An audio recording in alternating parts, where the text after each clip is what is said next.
earlier this month, our next guest did join forces with the attorney generals from Missouri and Louisiana to sue the Biden administration over their decision to end that Title 42 public health emergency that kept people out of the country. Joining us now to talk about where things stand is Arizona Attorney General Mark Brnovich.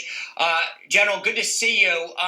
Let me ask you this. How much of the impact of this court ruling that is putting a stay on the Biden administration being able to lift it, how much of that is going to help, and what are your next steps to maybe keep it in place, or where do you go from here?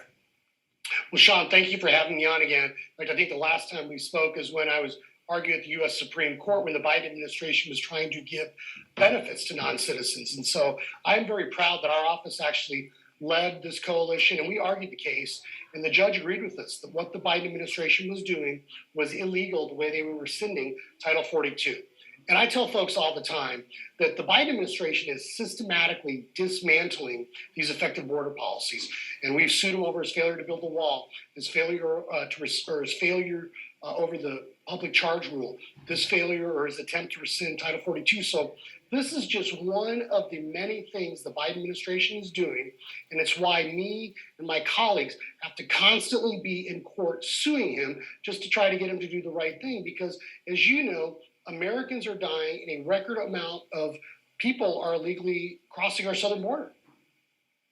That's right. And General, there are reports that the Biden administration is actually welcoming these lawsuits to keep Title 42 in place, something that helps them potentially politically in the midterm. So basically they can say to their base, hey, the courts made us do it. Do you think that there's any credence to that theory?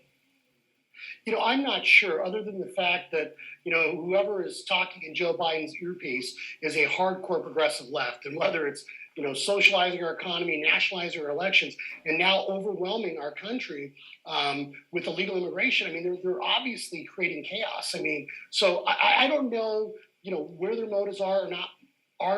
All I know is that Washington, D.C. has been broken for a long time, and shame on the Biden administration if indeed they're willing to play political games with people's lives. And make no mistake about it, we know that there's a record amount of fentanyl coming in this country. We know methamphetamines flooding into our country. More than 100,000 people died of drug overdoses just last year. The cartels are becoming more powerful. Our cities are becoming more dangerous. So if indeed the Biden administration is playing some sort of political game, shame on them, because they have the blood of hardworking Americans on their hands. Attorney General Mark Brnovich, always appreciate your time. Thanks for being with us this evening. Thank you so much, Ken.